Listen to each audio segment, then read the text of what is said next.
Bring Me the Horizon, ein Artist, der Zeit seines Bestehens die Metal-Hörerschaft gespalten hat. Da teilt es sich zwischen voll geil und voll untrue, voll schwul und teilt definitiv auch alt von jung. Gehasst, weil sie so weit weg sind von den alten Helden und genau deswegen auch geliebt. Mich persönlich ließen die Jungs mit ihrem Erstling Count Your Blessings eher kalt, aber mit den darauffolgenden Alben bliesen mich die Jungs förmlich weg mit ihrem frischen, mutigen und auch arroganten Sound. Das ist ein schöner Blick über den Tellerrand, und bevor Korn mit The Path of Totality den Dubstep-Pfad betreten hatten Bring Me the Horizon diesen schon ausgetreten mit der Cut-Up-Season und Neuesterer betreten. That's the Spirit. Und genau so heißt auch das neue Album, und was das kann, das erfahrt ihr jetzt, und damit herzlich willkommen zu Sorgenschall.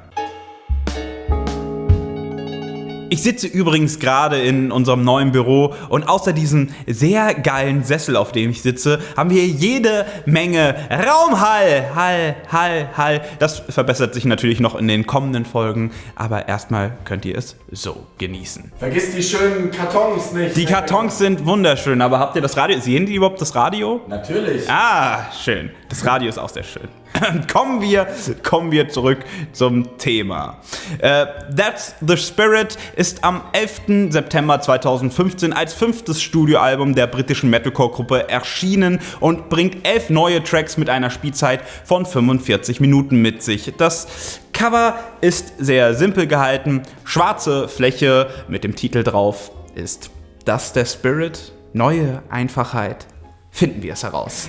Musikalisches Liedgut Nummer 1. Hallig einfadende Vocals im Reverse münden in einem Atmer und wechseln geschickt in einen Trip-Hop-artigen Beat.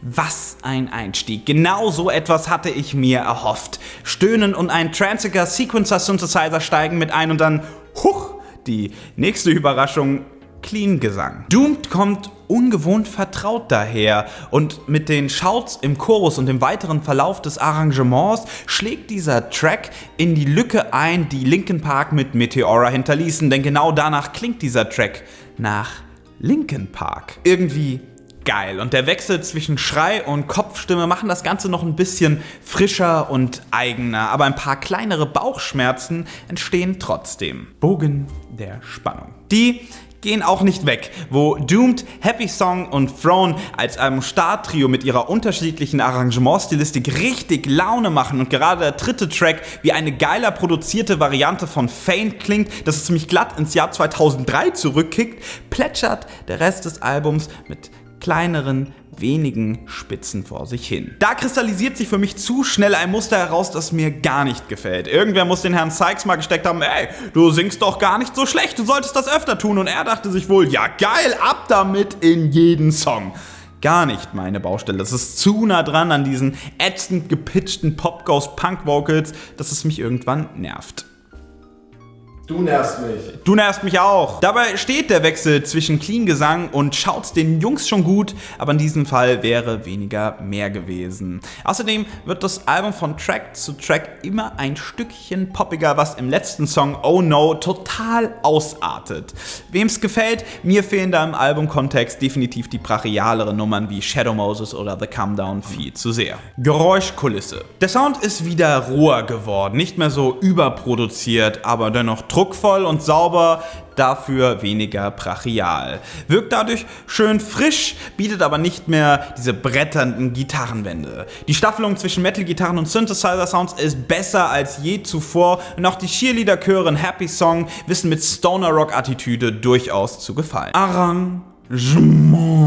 Wie schon im Spannungsbogen angesprochen, liegt hier der Hund begraben. Ich mag diesen Linkin Park-Touch echt gerne, aber diese repetitive Wiederholung von Clean-Gesang in der Verse und damit zum Start eines jeden Songs und Schreiausbruch in der Hook ermüden mich einfach viel zu schnell. Auch der sich stetig mehrende Blick in die Pop-Schublade erschafft den Eindruck eines Single-Massakers. Irgendein Song muss doch wohl zünden, und ja, das tun auch einige, aber auf Kosten des Albumflusses. Harmonisch wurde hier auch sehr wenig gewagt, aber das habe ich auch nicht wirklich erwartet, und auch die Lyrics drehen sich wieder um dieselben melancholischen, etwas kitschigen, plakativen Themengebiete. Der letzte Song, der auf dieser Platte gespielt wird. Oh No beschreibt sich eigentlich ganz gut selbst. Ein kitschiger Disco-Drumbeat trifft auf eben solche Vocals und 80s Synthesizer und könnte glatt aus der letzten Vodafone-Werbung stammen.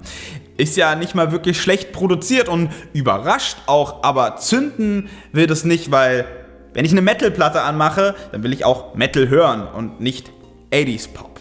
Und das Arrangement plätschert dann so 5 Minuten konstant vor sich hin und entlässt mich etwas enttäuscht aus That's the Spirit. Conclusio. Auf der einen Seite finde ich es gut und mutig, so mit der eigenen Stilistik zu brechen, um sich neu zu erfinden. Das passiert gerade im Metal-Genre viel zu selten, obwohl es wichtig wäre. Da wird lieber Jahr für Jahr derselbe olle Aufguss der älteren Platten aufgewärmt. Auf der anderen Seite wurde zu sehr nach links und rechts geschaut, dass der eigene Sound etwas unter den Tisch fiel und das finde ich schade. Zwar bekommen wir einige Granaten wie die Single Throne vor den Latz geknallt, die bestimmt live richtig Bock macht, aber so richtig rund wirkt das Ganze nicht. Da sind zu wenig Highlights auf dem Album verteilt.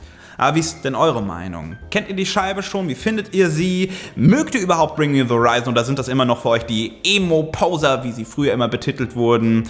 Eure Meinung und eure Antworten unten in die Kommentare. Das hier ist die Endcard. An der Seite seht ihr den letzten Track der Woche und die letzte Review. Hier oben kommt ihr zu Future und in der Videobeschreibung, ganz wichtig, findet ihr alle wichtigen Social Media Links zu Twitter, Facebook, zu Symbol, zu Ich hab's ans Mikro geschlagen, ist auch nicht so schlimm. Wir sind nämlich auf der Endcard und sonst noch was so wichtig ist. Schaut da mal rein und lasst gerne ein Abo da.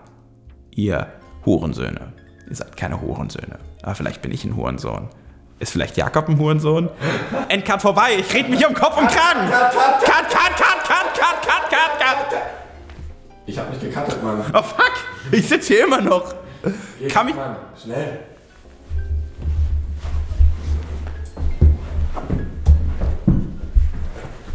Und gerade der dritte Track so nah an einer geiler produzierten Scheiße. Brachial, wirkt dadurch schön scheiße. Tun auch einige auf eben solche Vocals und 80s Synthesizer. Und eure Antworten unten in Scheiße verteilt. Scheiße. Danke.